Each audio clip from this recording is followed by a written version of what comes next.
Ladies and gentlemen, welcome to the Fallout podcast that is sponsored by Gamma Gulp Beer, now with only a 20% chance of addiction. I'd like to welcome you guys to this very first episode of our Fallout podcast. My name is Tony Moe, and I'm joined today by my co-host, Kato Genesis. Hello, I am Kato Genesis. I do a lot of Fallout-related content and guides and junk. And I also did a couple of music videos that you may have seen, including Wazer Rifle and Date with a Deathclaw. And recently did a couple of streams, very first for me. So that's about it. I strongly recommend you guys go check out Kato's channel. I will have a link down in the description below for a couple of the key videos that he just mentioned, as well as his channel.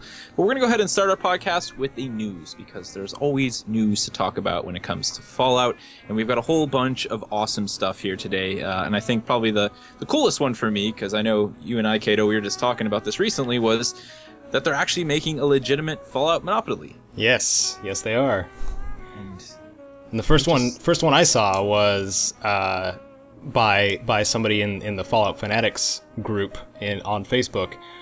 She did like a hexagonal Fallout Monopoly, and yeah. But now that I see like there's a fully legit one, like I'm pretty excited to actually get that, even though I'm not a major Monopoly player. It's more Fallout stuff that exactly everybody can want. It's like, I'm interested to see. I mean, it seems like they're just doing normal Monopoly, which I guess is cool. But what I liked about that homemade one, like we were saying, was that they had like their own custom set of levels and perks implemented in the game's rules. Yeah. But they haven't said anything about the official one yet. I think that would be neat. I like how Monopoly's kind of always tried to give a small twist when they do like special editions. Yeah. I don't know if they'll go that far though, but you know, that'd be pretty cool. I think it might make the game maybe a little bit more complicated than they would like for the market, but I mean, come on, it's Fallout. Yeah, it's something we're going to eat up regardless because of the lineage of the series. Definitely excited for that. And speaking of more Fallout related stuff, they announced that Fallout Loot Crate. We don't really know exactly what's in it yet, but you can go ahead and go directly to Fallout Loot Crate. I'll have a link for you guys, and you can go ahead and essentially, it's not really a pre-order, but you can go ahead and enter an email, and they'll send you a message and let you know when you can go ahead and get it. I personally have had no interest in Loot Crate, but when they said it was like a limited edition Fallout 4 Loot Crate, again, I was kind of like, yes, completely on board. When they say limited edition, there's always the part of you that's just like, I could be the only person or one of a few who could get this. Exactly. Gotta show off all your shinies. Yeah. Like, I have this, you don't. That's what I did with the hardback Prima guide. Made sure to get one of those. Yeah, collector stuff is kind of like, you know, like you can sit there all day long and be like, you know, I don't really care. I don't collect stuff. But then once it's for that game that you really love, it doesn't matter. It's like, yeah. Nope, I'm gonna get that. I'll take that. I'll take 5 of those and 6 of those. Something I do keep in mind though is because of what I do and what we do is will I use it? Like that's the main thing that I usually think about, like before I go ahead and purchase something related to something I really enjoy, is am I going to make full use of it instead of just have it just for the sake of having it. Yeah, and always that ultimately ends up saving you money too. Most definitely. I would say that is a very good rule for life with just about anything you ever purchase. It's yeah, like, no okay, kidding. Do I actually need this right now? I think I had that the strongest when I saw like the Fallout, what are those amiibos or not amiibos, miniature character things. Oh, yeah, those like pop thingies or whatever they're called. Pop figures, yeah. Yeah. Yeah, I wasn't keen on that. It's like this generation's Beanie Babies. Yeah, I don't really, it's like if basically I'm what they gonna are. get something to go on my desk, it's going to be like the Fallout bobbleheads, like something that is in the game that feels like really direct and is a nice little desk, addition. Something just kind of sit there, and it's not expensive either. I mean, when they had the bobbleheads, they were like $15 or whatever, and you had the one that came in the collector's edition for Fallout 3 as well. So.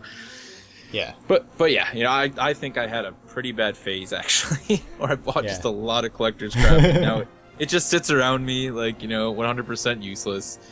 But yeah, like you said, you gotta control your urges there. Yeah, it feels when you go from just being a collector to being somebody who creates content based on another really cool thing. yeah, keeping that in mind will ultimately help you save your resources for things you actually need. Like for me, a brand new computer, like that. Yeah, not spending extra money on other collectible things allowed me to get a computer in a short period of time, rather than just waiting and waiting and waiting. And then Metal Gear Solid 5 coming out, and then imagine not being able to play it just because your computer sucks. Like that's, that would be terrible. that would definitely suck. You see people like that too. It's like, I talked to some of my friends like, oh, I couldn't play that because I didn't have this, and I'm just like, man, that sucks. Yeah. I'm glad, it's just, yeah. Save your money, kids. Solid state drive. Yeah, I know we turned into two parents over here. Right. We're speaking the truth, man. If you want those cool games to play, don't, waste money on the other things you didn't really need. Yeah. So speaking of spending money then, we also had a pretty big announcement. I mean, I think it's hard to remember how long ago it's actually been since like the release of Fallout 3 and Fallout New Vegas, and season passes weren't really a thing back then. In fact, like no one was doing them. And now Bethesda coming out and saying that Fallout 4 already day one will have a season pass that you can purchase for $30 if you're here in the United States. I think that works out to about $40 if you're in Europe using the pound or whatever. And it's going to give you access to all of the available DLC that will come out for the game. Bethesda also said the only sort of note that we got when it comes to savings was that you'll save around $10. They said they don't know for sure, but they do know that it will be at least $40 to buy all of the stuff separate. Yeah. So $10 savings. I've never liked this. It's like, just let me buy the DLC as it goes. That's what I did with Fallout 3, and it was nice to be able to sort of just go back to the game when DLC came out, and if the DLC didn't interest me, then I just wouldn't have bought it. Now it's like, they want you to count all of your eggs before they hatch, or however they say it. Yeah. Well, being for me, like being I'm going to cover it already, as thoroughly as possible, because there's a lot of individuals anticipating Fallout 4 guides on my channel, and we've talked about this too a little bit. I'm probably going to go with the season pass, because I know that something is going to come out of it, kind of thing, and that goes back to the Yeah, I think again, like what you're saying, knowing your investment. Once you start doing what we're doing, it's like you purchase things. When I sit there and I tell somebody don't pre-order, it's like, well, I pre-ordered because I knew I was going to get it, and saving $5 in that case because I pre-ordered or something like that was beneficial to me, and I'm going to cover it. It's like if I didn't do YouTube, I probably wouldn't, buy some of the smaller, like more esoteric games just because I wanted to cover them. I'd probably just say, no, I really don't care. Yeah. I've got, I can play Metal Gear for the next. I probably would have skipped out on Mad Max, and said I'll just grab another time. But I really did want to cover that game because I felt like it was something that was going to get a lot of mixed reviews, and it did. And like you said, the same thing with the season pass. And I think the other side of it, as a consumer stepping away from a YouTuber, is like Fallout's always had really good DLC. I have no complaints with New Vegas or with 3. I've bought all the DLC for 3, and I think about 75% of the DLC for New Vegas. I think I just didn't buy the last pack. Yeah. It's just a lot of additional hours. I mean, Lookout, Point Lookout or whatever it was for Fallout 3, Yep. that was like a whole new area. I didn't expect that at all. Yeah. That was a lot of fun. And I mean, the same thing with New Vegas. They actually took us to new locations. It's, if they can deliver that, I think a lot of people will be happy. I have faith in them anyways. Yeah. You got to remember too, they're learning from the experiences with Skyrim more so, when it comes to mechanics and what kind of content they're going to do and stuff like that. So, from what we know from Skyrim, there was what was it? Two major ones plus the house stuff, and then Hearthfire, and then a couple other random horse armor and junk. But if you played either of the story driven DLCs, they're good. Yeah, you probably fully enjoyed them. Both Dawnguard and Dragonborn. Dragonborn more so for me, because you got to go back to what was it called, Solstheim, and being I hadn't played Morrowind, it was kind of nice to actually see kind of what the Dark Elf area looked like. Yeah, I mean that was a great again, that's just a great piece of DLC. Yeah, it was they understood we have this huge, massive world, all this lore, these old games. What can we revisit that makes sense? And gosh, and it's going to take a bit for Fallout to reach that caliber, because basically the lore itself was handed down to Bethesda, so now they're basically reintroducing, like with Fallout 3, like they started reintroducing the entire franchise to people. So yeah, I mean it's easy they to got some serious that, stuff to turn into a legendary lore-tastic series like they did with the Elder Scrolls. Yeah, I mean, it feels like, it's hard to forget, like, okay, Fallout 3 was their first Fallout. You look at Elder Scrolls, and they've been going since the original. Since, all since those Arena. So I think it's hard to forget, like I was talking yesterday with a friend, and he's like, oh, it just feels like so many Fallout games are. I'm like, well, there's only 2. I'm like, technically, from Bethesda, I was like, this franchise has really just started. There's so much they can do with it. They can, And from Bethesda as a publisher, too, because Obsidian... Obsidian developed New Vegas, exactly. So it wasn't even, again, it's just, man. Some of those games, it's like, because usually when anything that launched around the time, like, of 3 in New Vegas, a lot of those games, like, Assassin's Creed and stuff, they all started getting annualized, which obviously is not good. Yeah. We've seen how those games have suffered. Because they become rushed or come out development broken. Cycles, obviously, they needed to be tested more, all those things. Yeah. So it's like Fallout feels old because it feels old school because it hasn't done that, Bethesda's been like, we made this game, we, sent New Vegas off to another developer, and then we came out with Skyrim, and now here we are, again, several years later, and now we're ready to bring something else out. Yeah.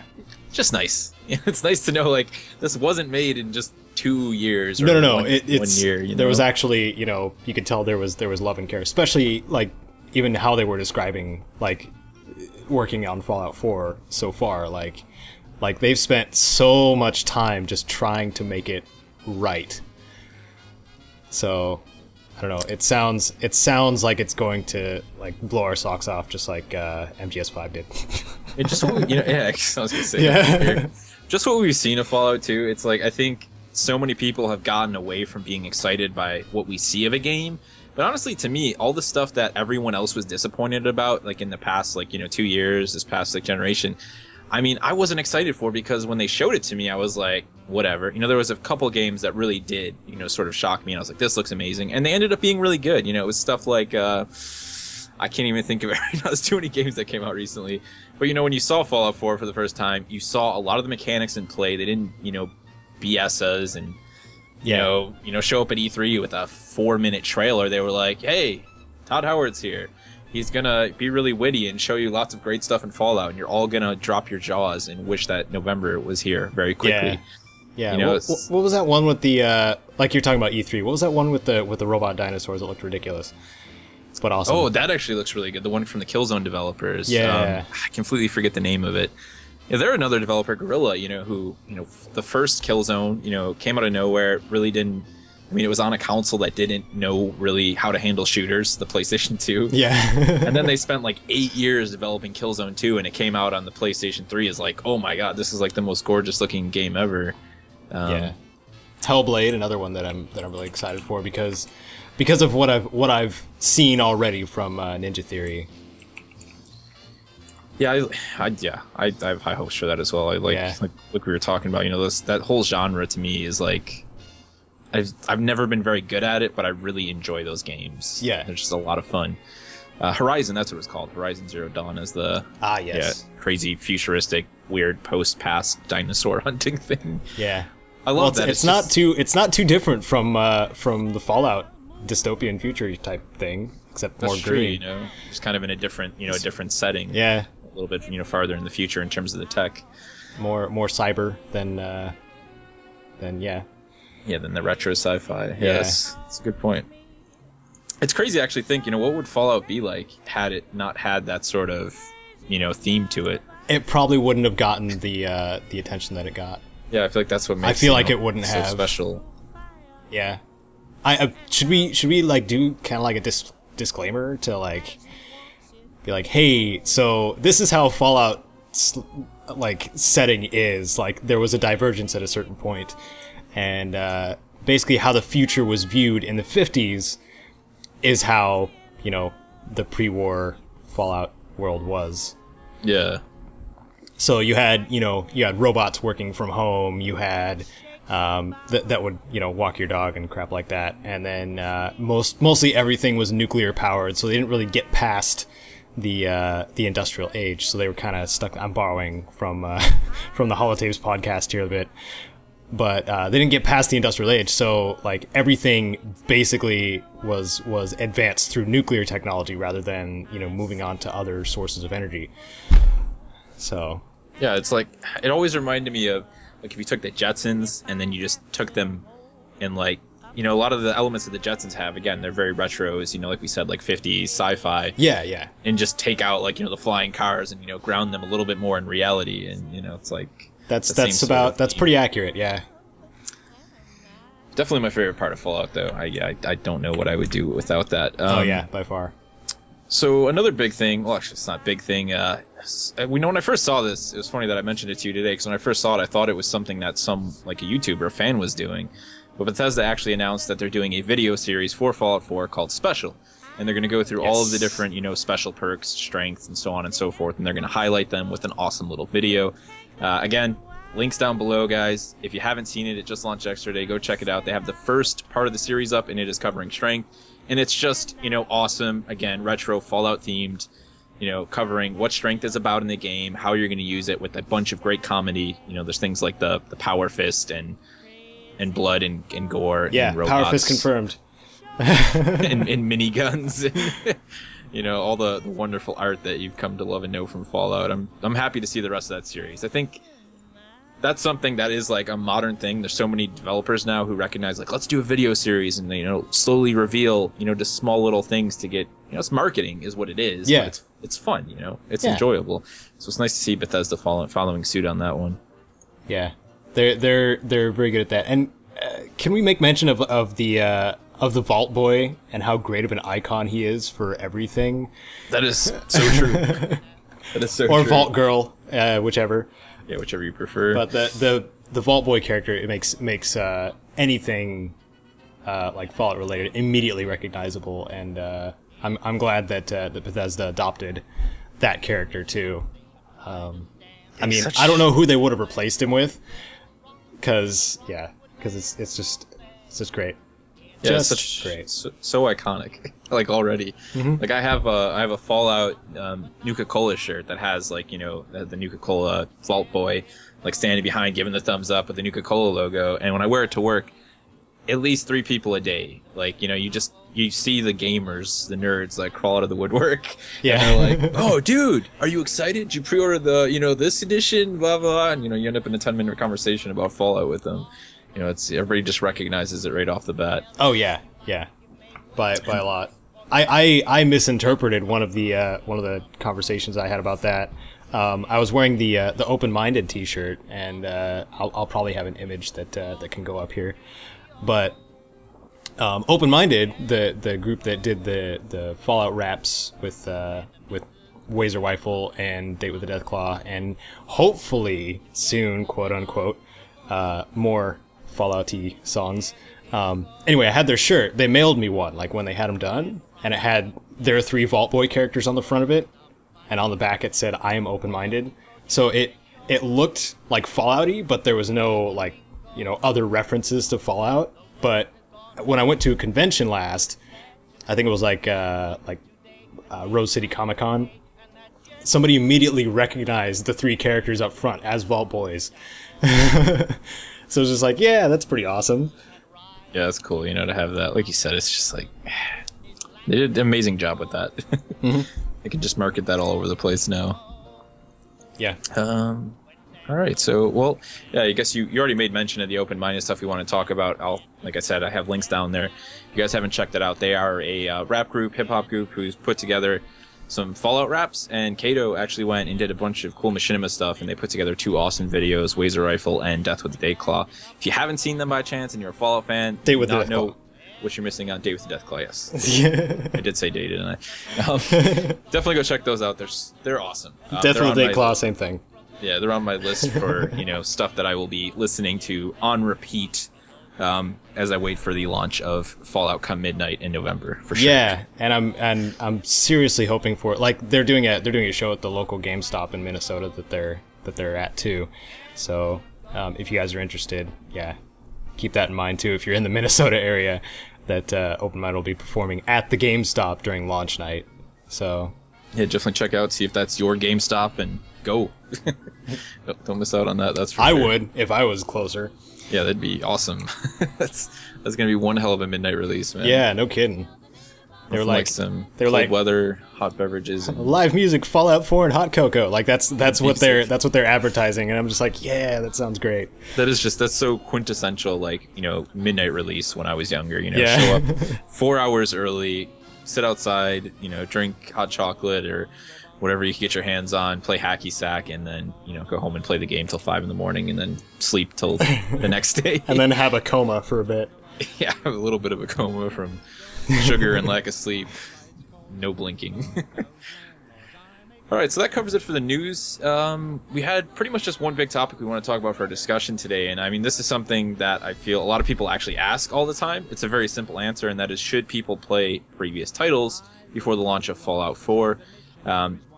I mean, we both agree, yes. So I guess it's more so, which ones do we recommend? If you want to go ahead and start, Kato, which one would you say is kind of, you know, your go-to? Yeah, as I'm gonna start with what never ever to try playing as a Fallout title, and that's Fallout Brotherhood of Steel. Just don't. That's the like council one, right? That was like yeah. That one has been good reason too. That one has been disowned by both the fandom and the developers. So it's for any of you who have played what was it, Baldur's Gate Dark Alliance, or any dungeon crawler game. It's basically a dungeon crawler painted brown with 3 playable characters, one of which is a ghoul. The only Fallout game you play as a ghoul, sadly. And the whole thing is just it doesn't feel like Fallout, even though the world looks that way and you have weapons and callbacks to other Fallout games. It does not feel like Fallout at all. And yeah, don't play Brotherhood of Steel. You know, it's like, that was an era, like, okay, so I'm seeing the release date now, and that's the same time around for this PlayStation 2, Xbox, 2004 in January. And that was the same time where there was a lot of developers trying to, like, put stuff out on console because those platforms were relatively new and they were doing well. So you saw, like, Counter-Strike get brought to the Xbox, obviously a terrible idea. You know, and it's like, when you look at the idea of Brotherhood of Steel, it could have been good. Yeah, it could have been. But Baldur's Gate, Fallout, you know, couch co-op, and I can't believe that was even Interplay. But yeah, that was also around the same time the Interplay was going under, so like that had something to do with it as well. Yeah, I imagine their budget and who knows what else was. Yeah, that's a shame. Oh, maybe one day. Anyway, so what I would recommend, besides not ever playing Brotherhood of Steel, I would recommend if you like tactical turn-based action that's more action-based, I would say go for Fallout Tactics, because that is much more like combat and strategy oriented rather than like RPG type stuff, and it also has a setting that I wish returned. You can basically toggle it between turn-based and real-time strategy in the settings. So like you can control all your units in real time as if you would like an RTS, which is really cool. Yeah, it's I'm trying to think what else recently. I mean, that's kind of like I wouldn't say it was a toggle, but like Divinity Original Sin, that had a system that was kind of like a hybrid, you know, of like RTS in real time, and I was like that. And now that you mentioned, you know, that'd be cool again. You know, it's kind of like what VATS is. Yeah, VATS was like a really cool revolution. That's one of the things I really missed that I wanted to come back, because I know it would be possible if the developers really wanted to pull it off. Was they already have the AP and VATS system, right? I wish there was a toggle to make it bird's eye mode, and then kinda do like Dragon Age does. Yeah, and then do like turn-based battles, and then goes right back to your character as soon as it ends. Like that'd be really cool to me. because it would be an incredible callback to the previous. But not everybody likes it, so I would want it to be a toggle. You know what I mean? Yeah, if you can implement it, like I think Dragon Age did a good job of that. I personally, when I played that game, never used that system at all in Inquisition. But, it was nice that it was there. I mean, why not have that ability to control all of, in this case, your one or however many companions we might be able to have at once. I think they said it was just one in Fallout 4, but yeah, that could be fun, But I should mention that the older Fallout games, like from the 90s and what was it, Tactics was like 2001? Something like that? I don't remember. Anyway, not for everyone. Some people can't get past the isometric view. Some people can't get past the pacing, the reading. If I would recommend any of them, like all around, it would be Fallout 2 for the older games. To get accustomed to, like, if you want to learn more about the Fallout lore and stuff like that, like why the NCR is the way it is, and who Cass's father is because he's a party member in Fallout 2, like that kind of cool stuff. What the Enclave was really all about. You learn about a lot of that stuff in Fallout 2, and in Fallout 1, of course, you learn about the Master and like why the super mutants basically exist and why they're so aggressive. So I would highly recommend, if you want to familiar yourself with the lore, like experience it for yourself. That's my main recommendation. And if you're not, not into, the old school isometric classic RPG type stuff, just play Fallout 3 and Fallout New Vegas. They're good too. Yeah, I would pretty much have to agree. It's like if you can go back and you can actually, you have a PC, you can play those old games and you can get into them, you're going to learn a lot about the game. Like I said, for me, I couldn't do it either. I tried to go back. I'm going to try again before Fallout 4. And it's not the isometric thing, because I loved like Wasteland 2 recently. It's just sometimes a game for me is like it's aged to the point where I can't get into it. I just don't feel that sense of like immersion in the world, and I hate using that term, but I just don't feel involved, I guess is the best way to say it. Yeah, you get that sometimes in some games too. Yeah, it's hard, especially as somebody who started off with Fallout 3. So for me, it's more so like this step back to this older, style mechanic that, after you spend 1,000 hours in Fallout 3 in New Vegas. Yeah, but you do find some things that you can do in the classic Fallout games that you can't in the new ones, because it was just, above the engine or just an oversight or something like that. So like some of those things like are really nice. You can still go Brahmin tipping in Fallout 2 at least. Yeah, I think that's one thing that the game has lost a little bit of. It's like, because I have, it's like the small bits of time that I've seen with the old games is there was a little, I don't know, old RPGs, like if they could, like you said, if they could implement stuff like that, they did it because it was another feature in the game. Yeah. And especially at that time period, and it was cool. It was fun. Oh yeah. And of course, I did want to make mention of In Exile's Wasteland 2. And did you play Pillars of Eternity? I haven't played it yet. Yeah, I did. I started playing it and then I put it down because I realized it was like 500 hours. It's a huge time sink, I know.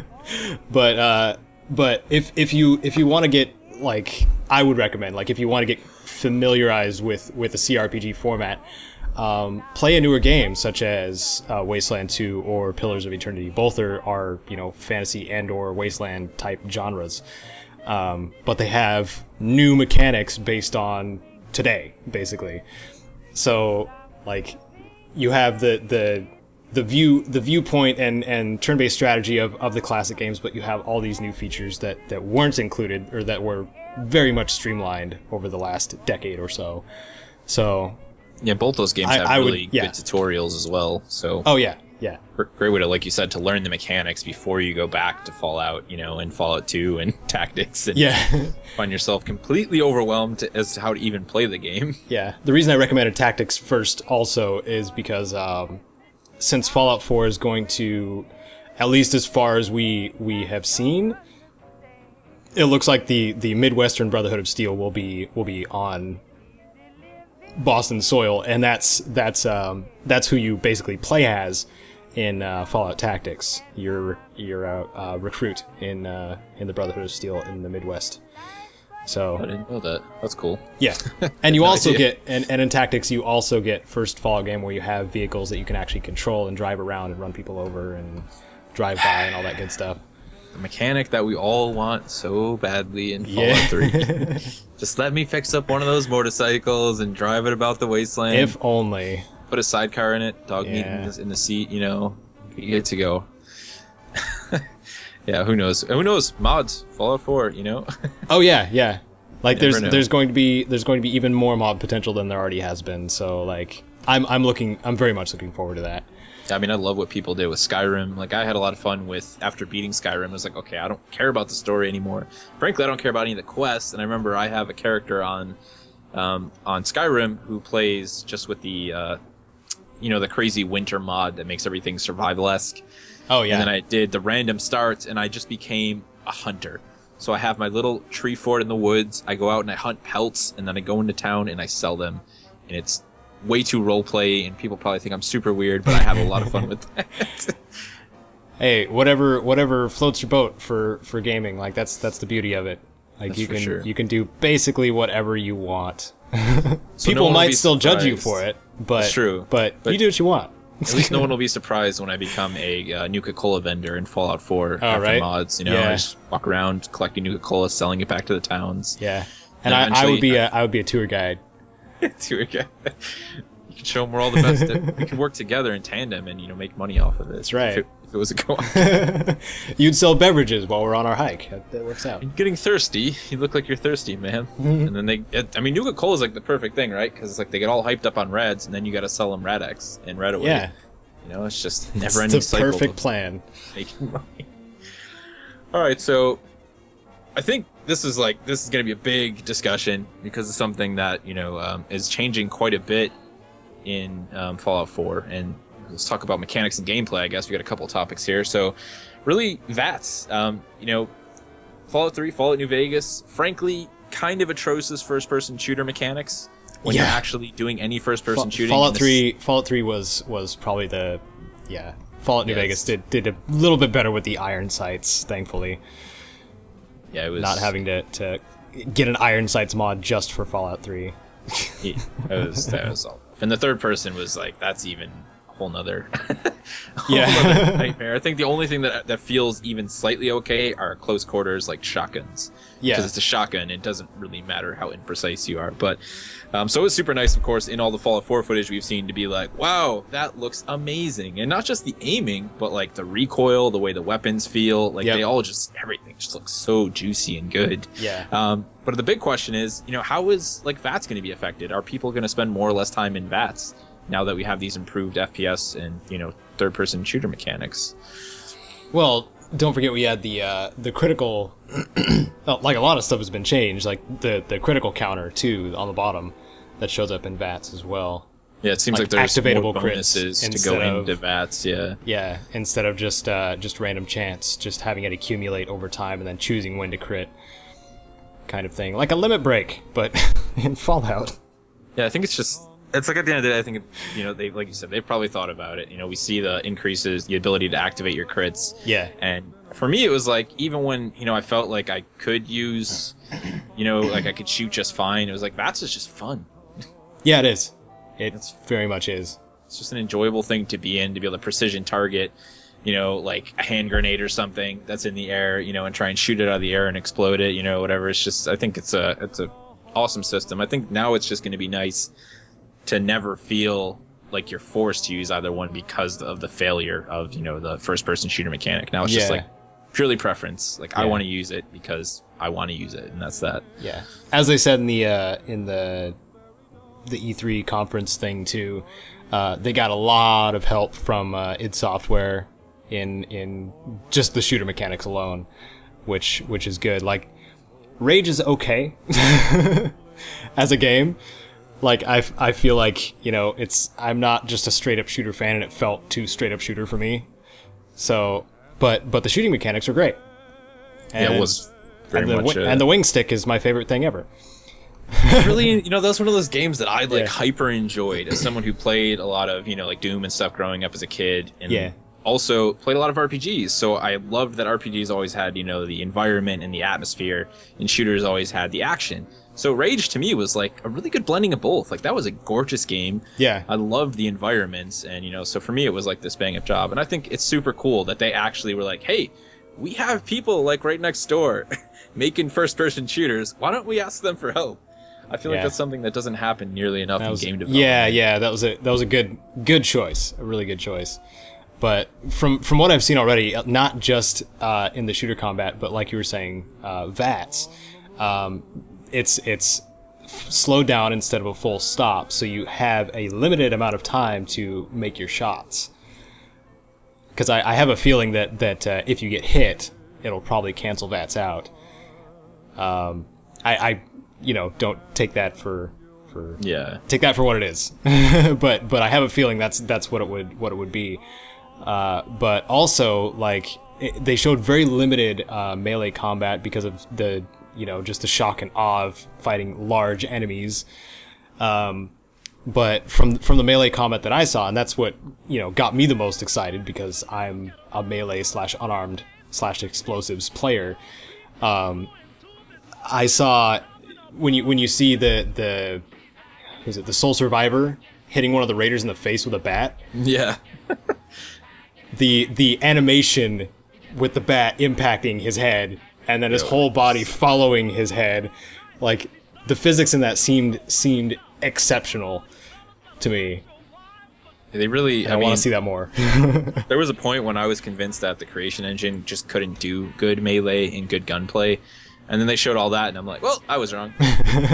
Clearly, they can get another year out of this thing. Yeah. You know, before they're limited by the amount of mechanics they can implement. But yeah, you know, for me, melee, I always wanted to get into it, and the only time I had a melee character was actually after my character was already really well established, and that was in the Operation Anchorage DLC when I was like, you know, stealth suit, Chinese officer sword.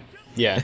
And then it's just like crit, you know, instant crit for days and just kill everything. But otherwise, like you said, I mean, it just wasn't represented well enough for me to be interested in it. But now, you know, all of that, like, I just imagine in first person walking up and hitting someone right in the face with a power fist and just watching it explode in beautiful pink mist. It was done quite a bit better in Fallout New Vegas. There was a lot more attention given to melee users.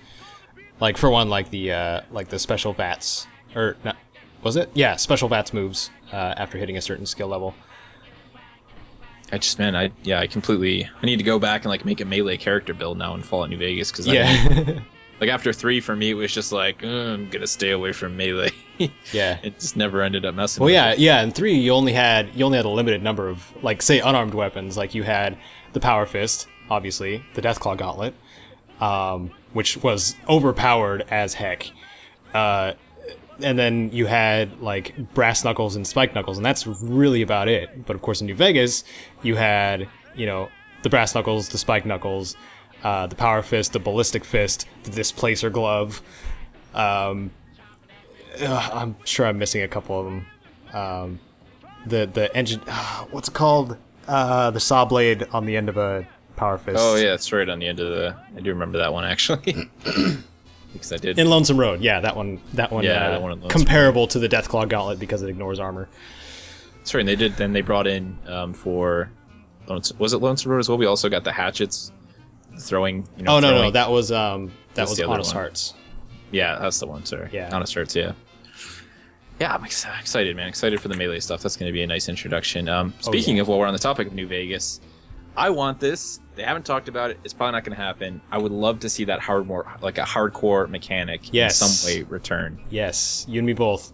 That was so much fun. Like I loved the idea that it's like, okay, no more instant stims. You know, you need to drink water. Which, you know what though, I pre-ordered New Vegas, right? And I played it on hardcore mode, and I'm like, why do I never have to drink water? One of the pre-order bonuses was a stupid canteen. Yep. That drank the water for you all the time. It completely ruined the game for me until I realized I could throw it away. I was like, get rid of this thing. What's the point of playing in a hardcore mode to give me this damn canteen? Yeah.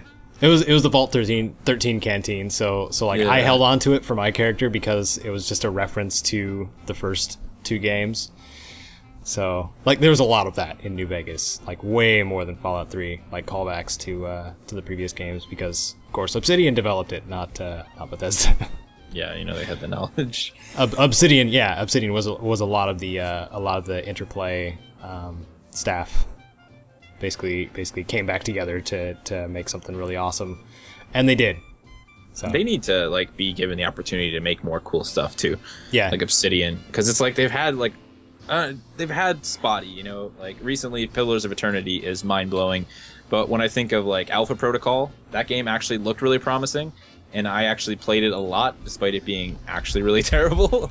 But it's I'd like to see them have the opportunity to do more unique things. And if anything, it's you have a developer over there. I don't know that Bethesda can work with them at all, but it would be cool to see them, work on something completely different Fallout related. Like we were saying, maybe do a throwback and bring us an isometric Fallout game. Yeah. Well, they were always I think recently they were talking about bringing Van Buren back, the original intended Fallout 3.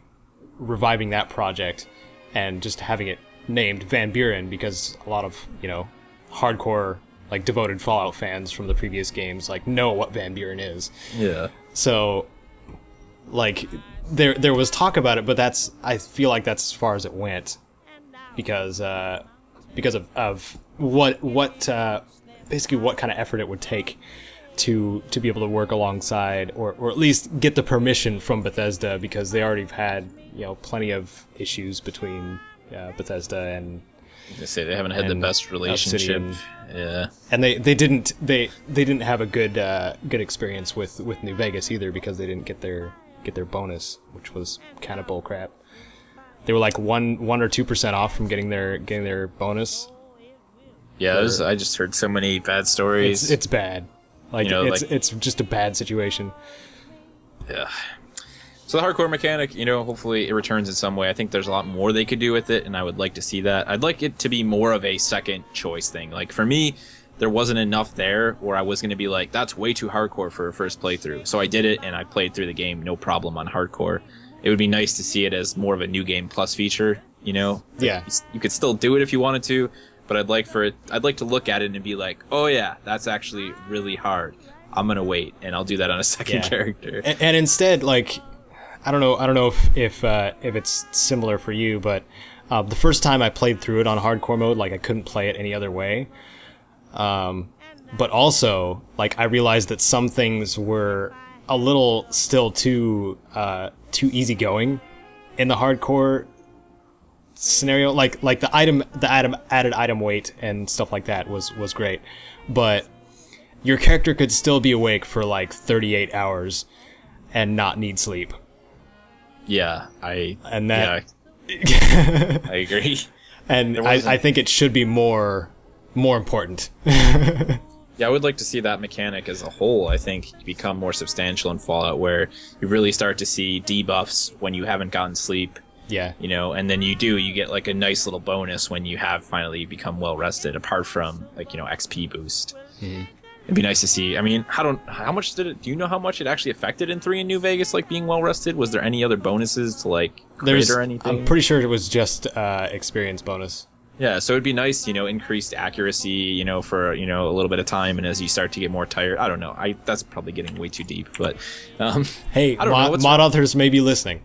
Yeah, I was gonna say, the mod guys were I already got that all planned out, man, I'm already set up here, it's just give me 3 months after launch, and we'll have this whole new thing for you. Yep. Yeah, mods will be awesome. So while we're on the topic of skills and stuff like that, obviously they're making this big change in the way that the progression system works, and it's going to be essentially what was in Skyrim. You use what you want to use, and you gain your level based on using that, that set of items or, skills.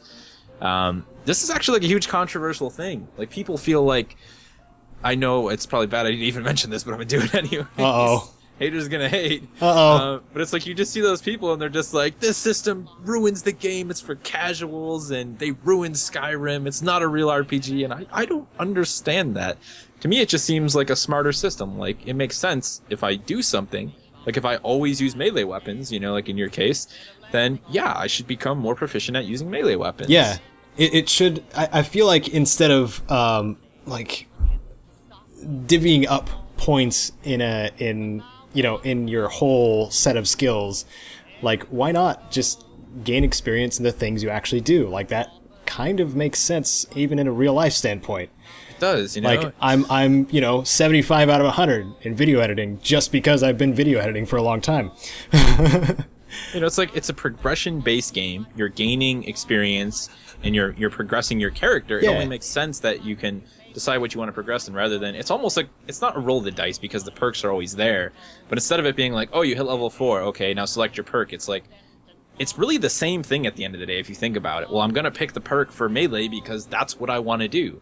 So why not just give it to you in a more straightforward manner? Yeah. I'm A-okay with that. And I also like, this is a small thing, they're not going to have any level cap, they said. Yeah. And I feel like it's going to branch also. Like, well, at least that's what they're leading on. Like, it's going to branch very similarly to the Skyrim level up system. So, like, you spend so much time as a melee character, and then of course it'll branch off to other, melee type perks, not just limited to like how much damage you're dealing or how much you crit, but other things that you can do while wielding a melee weapon, or adding to your damage resistance or ability to block. Like, there's been nothing added to the ability to block in either of the new Fallout games, and there could be.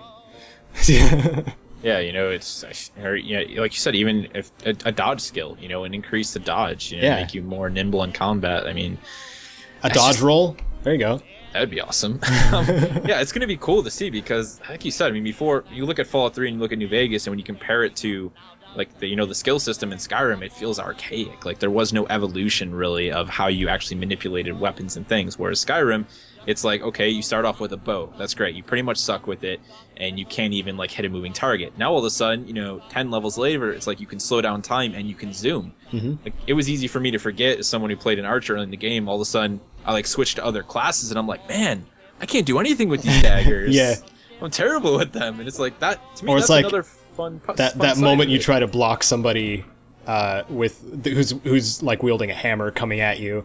The moment you try to block them and you're primarily an archer and you get smacked for like half your health, you're just like, oh wow, my block skill's pretty low, huh? Yeah, that's right. I don't do this often. This melee thing, it's not something I do. Yeah. That made it fun, because for me in Skyrim, it was like, when I did beat the game and ran through all the DLC, I just decided, okay, well, now my Khajiit Archer is going to become a heavy armor-wearing hammer guy. Yeah. And I'm just going to level that up, It's like that sense of just open-endedness. You could just... My mom will be excited. She can play for 5,000 hours and actually progress towards something this time. Yeah. So yeah, I mean... Anyways, I mean, like I said, there's going to be a bunch of people out there. Actually, I would like to hear a logical opinion as to why it's bad. So if you're out there, please feel free to assault me down in the comment section below. And, assault us both, please. We love it. I'll be open-minded about it. We promise. Yeah, but there's one thing I wanted to mention too. Like, when a developer starts adding more and more content to a franchise, they have to take away or simplify something else in order to prevent it from being overwhelming. Any of you who have played Warframe, it's overwhelming if you join right now. Oh god, yeah. A bunch of dudes in the community I belong to, they tried to be like, yo, come play Warframe, and I'm like, they're just carrying me everywhere. I'm like, this isn't fun. I don't even know what the hell I'm doing, and I'm like, this is just, like you said, it's just too much, man. Yeah. Because it's kind of how they set up their update schedule too. I mean, it's a weird comparison to do from an online free MMO to a solid AAA title, single player game, but it's kind of the same game design. Yeah, game design in general. Really is. Yeah. Like, when you start adding more and more, there you can make something bloated, and that goes for anything you create. I think if you look at mods for games, like, mods are a great way to get an example of that. Like, you can play Fallout 3 right now, and you can complain about all these mechanics. Now start adding mods in, and before you know it, you'll actually go to play that game, and you'll recognize that. You're going to be like, wait, maybe I added too many mods. Yeah. Minecraft's a great place to recognize that. Like, I've played on Minecraft servers where they have, like, 50 mods, and I'm like, I don't even, like, know how to even start doing any of this stuff. Like, why have 50 different types of alchemy? Like, there's just, like you said, you need to simplify. It's not at all making the game casual. It's just making it smarter, is what I would see. Yeah.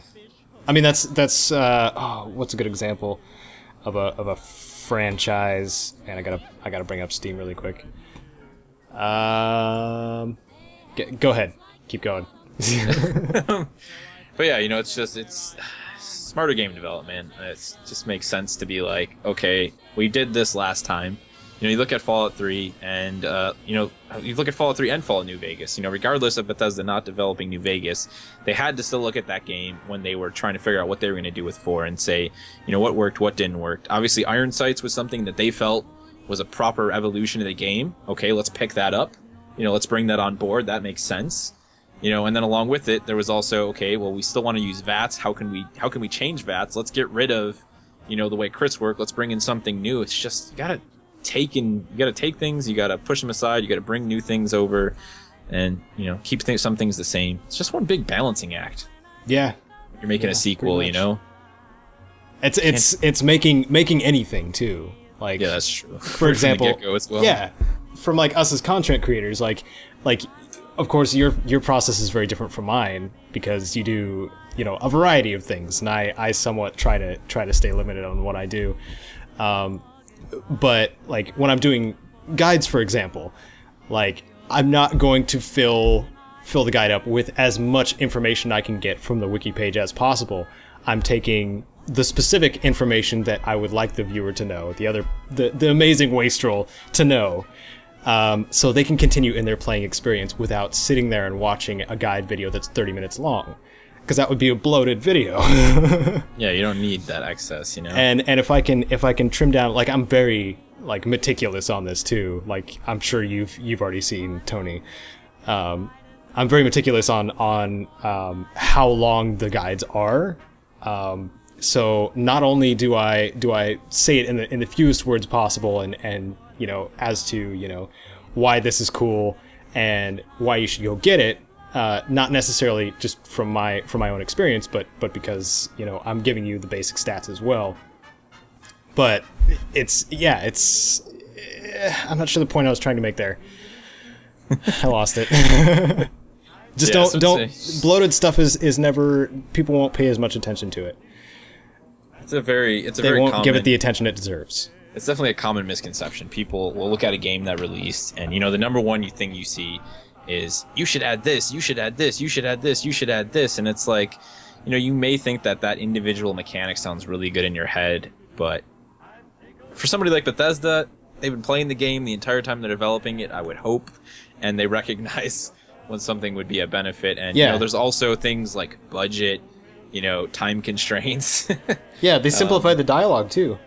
Yeah, it's just like, make the game smarter. Just one button hotkeys for answers. Like that's way easier than just something Mass Effect did, ages ago. Yeah. And it was like that makes sense, because dialogue in Mass Effect was enjoyable. It was probably the first game that I played, on that generation of consoles, especially, where I was like, not only am I interested, but the dialogue doesn't feel like I'm just staring at this wall of text. And I mean, think about how many times the average person plays a Fallout game and doesn't even click on half the crap in the dialogue boxes. You just don't care.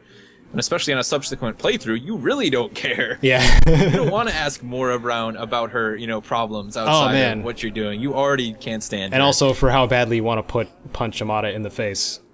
Oh, gosh. I don't like Vault 101. I'll come out and say it. I don't like it. I don't either, man. I don't like it at all. That's why it's like, every time I'm on the way out of there, I just, it's like, the last time you're going to see me, I'm going to cause as much chaos as I can. You're getting a baseball bat to the face, you're getting a BB gun in the ass, and I'm going to leave, and you're never seeing me again. I hope it all goes to hell when I'm going to make a quick trip to the reactor when I come back and then leave. How about that? Alright, so, apart from Fallout, of course, this is a Fallout podcast. It doesn't mean that there aren't other great games out there to play, so we did want to have a discussion on what we're playing, and I think this is actually a really easy one this week. Yes, it is. I know Kato has personally lost sleep over it. Yep. I can't stop thinking about it and wishing that I had the time to actually lose sleep over it, because I probably should just do it tonight. I'm just going to lose sleep over it tonight. All right. I really want to play that game. That is Metal Gear Solid 5, The Phantom Pain. So good. Yeah, I mean... So good. It's just hard to, it's one of those games, right, when you try and explain to somebody why it's good, it makes it seem like you're just pointing out a bunch of small meaningless things, but then at the end you just close it up with, but it's all those in one thing. Yeah. And that's why it's so good. And they probably still won't get it. So it's just like, just go play it. Okay, so kind of how I explained it to my roommates, like as they were watching me like play it through and stuff like that, and they were like, why are you able to do that? What's the point of the cardboard box? And I'm like, Kojima, that's why. Well, that's not really a legitimate answer, but it's always a fun answer because Kojima kind of does what he wants. But and there's the Kojima drama, we're gonna ignore that. But there's things in the game that you would not expect to see in any game, and somehow it is in the Phantom Pain. Like, and they then go ahead and enhance the gameplay. yeah, and then they enhance the hell out of the gameplay. So, like, for example, you can have, you know, a plethora of plenty of things to divert enemies' attention, to sneak into an enemy base, to gun them down with whatever kind of gun you know, prefer, and then later customize them with pieces and parts from other guns. It's great. But, like, for example, you can hijack a truck.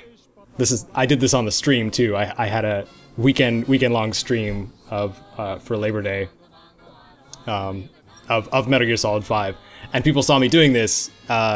You can hijack a truck, put a bunch of decoys in it, and then load the truck up with C4 and drive the truck into an enemy base, and leave the truck there, and then set off all the decoys, and then while the enemies are all distracted, you can blow up the truck and kill most of them.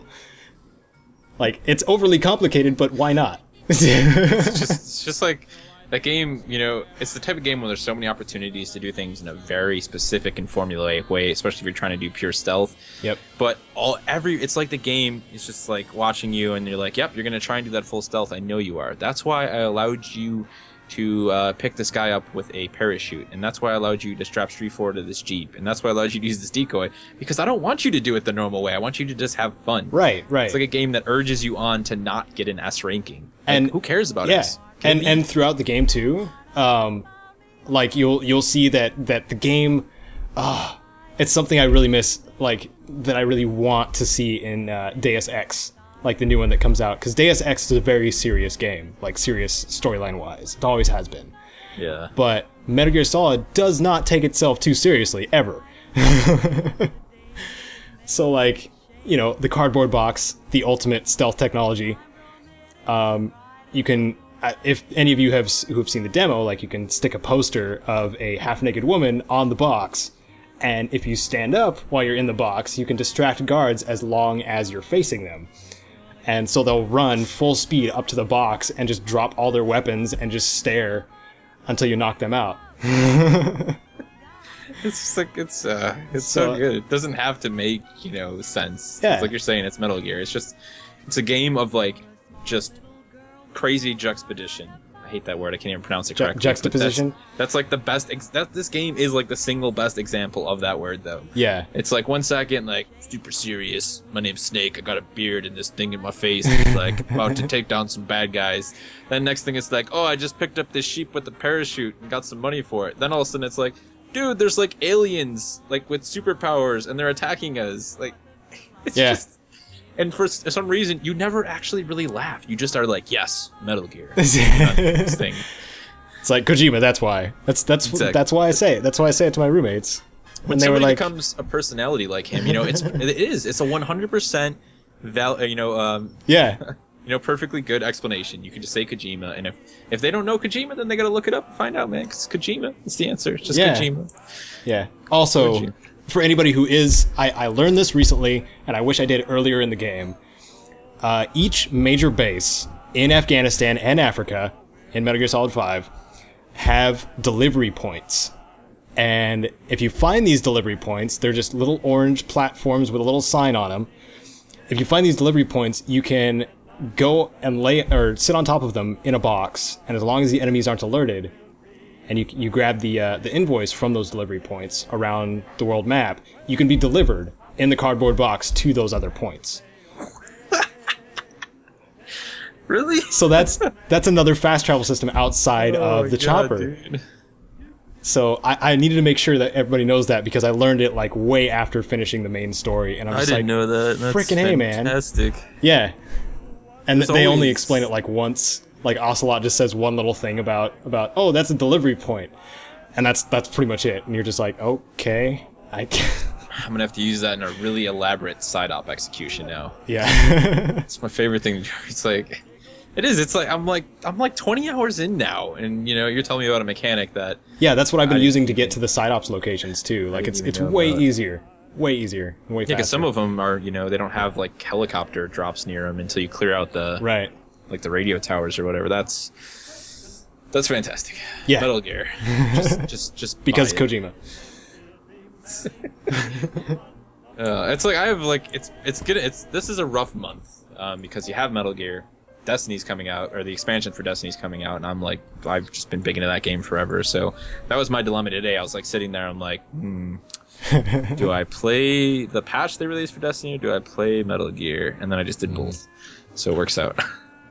Yeah, the only apparent downside to Metal Gear Solid 5 is the online feature, which I haven't even tried since I tried it the first time because I just simply could not access the iDroid in a timely manner when the online was active. I still haven't even seen, I probably don't have it unlocked yet, the ability to actually do those FOB missions, but I'm excited for October, because October is when Metal Gear Online actually launches, hopefully. Yeah.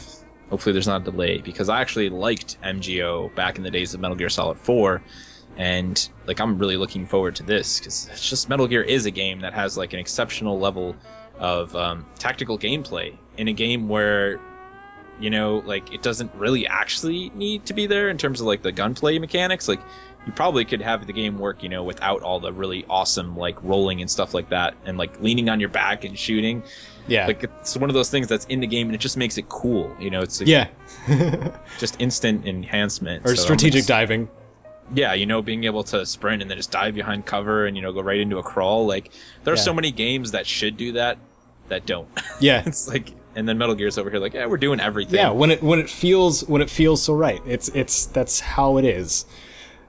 One of the smaller things that I freaked out about was, like, I play, you know, Arma, all these like we're really hardcore military type games, you know, like Squad coming out, you know, Battlefield even. And these are all games that never have been able to wrap their heads around the concept of a single point sling, which is something that is used by special forces all the time. So you can drop your primary down in front of you or off to your side, and you can pull out a secondary instantly. Metal Gear, first game to make that a thing. Like, come on, get with the times, guys. You're gonna need to catch up with Kojima and his skills over there. Yeah. Oh man, that's still one of the tough things I haven't figured out yet. Getting rid of the high-ranking tank units in a timely manner. The last few ones I've just done a bunch of bombardments because I just didn't feel like getting close enough.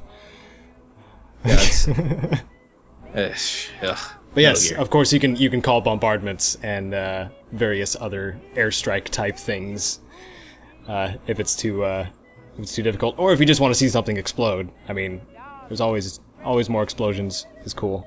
I was gonna say, it's a game that, like, what it's really done is, like, people were complaining, saying, like, you know, before Metal Gear came out, I remember a lot of people like, oh, they've ripped all the stealth out of it. What they've actually done is just make stealth really hard, which is something that people who played, you know, Metal Gear Solid 4, you know, full stealth playthroughs complained. They said it was too easy. Well, guess what? Now it's really hard. You got what you wanted. Yeah, and once you set your character up to be stealthy, like, it's stealthy. Like, you have to be stealthy. It's you know. You have probably the best crawling mechanic in a game ever. Oh, absolutely. Never feels annoying. I crawled like for 15 minutes in that game, and I'm just. And you can roll. Yeah, and you got the roll mechanic. It's just, that's like the fastest way to travel. Just you're so seamless in being able to transition too, like you're saying, from crawling to firing a weapon to going into cover. Everything just yeah. Metal Gear, and we've only talked about like 5% of the reasons why you should play. Yeah. Not like only hours. Not just to mention like Mother Base and all the things you can research and the ridiculous amount of stuff you can do by having a huge frickin' private army of people that you have Fultoned out of the area of operations. People are going to be asking us to make a Metal Gear podcast after this. That's what they're going to be doing. Nah. Yeah, I'll pass. All right, well, that's going to do it for this first episode of our Fallout podcast, guys. Yeah, we're definitely going to be doing more of this. If you guys have any feedback, of course, always feel free to leave that down in the comment section below. And don't forget that the description is loaded with links. Lots of links. Go click all of the links. They'll take you to cool stuff. Watch all of the stuff from Open Minded, the collaborations that Kato did. definitely go check out Kato's channel. If you're excited for Fallout 4, it's a great place to go ahead and watch a currently active Fallout 3 playthrough, as well as a bunch of other guides and awesome stuff. Maybe you're going back to playing Fallout 3 or New Vegas and you want to find some cool weapons or some cool hidden spots. Kato has a lot of that stuff on his channel. Yep. I strongly recommend that you go give it a go. And of course, if you have anything Fallout related that you'd like to talk to us about, go ahead and throw it down in the comments section, and we will we'll join the discussion with you guys. Thank you for joining. Any last words, Kato, before we head off? May you wander the wasteland like you own it. There we go. See you guys in the next one. Have a good one.